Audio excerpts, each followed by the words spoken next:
Егер көлік сатып аларда 2 нөмір бірдей түссе, бұл сәттілік белгісі. Ал 3 нөмір бірдей келсе, бұл әрісіңде жолың ашылады дегенді білдіреді. Машинаны терезе жанында жумаған дұрыс. Себебі бұл ұрылардың көзіне түсіп, қауіп тудыруы мүмкін. Жолда итті байқамай қағып кетсеңіз, бұл жақсы белгі емес.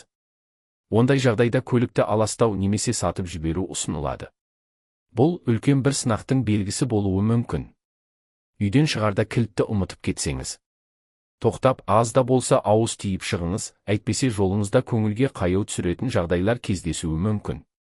Жолыңызда сиыр кесіп өтсе, ашуланбаңыз. Бұл сәттілік пен молшылықтың белгісі. Себелеп жауған жаңбырмен сапарға аттансаңыз, ол да жақсылықтың нышаны.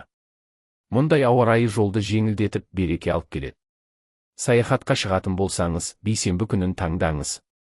Бұл күн сапарға ерекше бір әсер, шипа мен қуаныш алып келеді.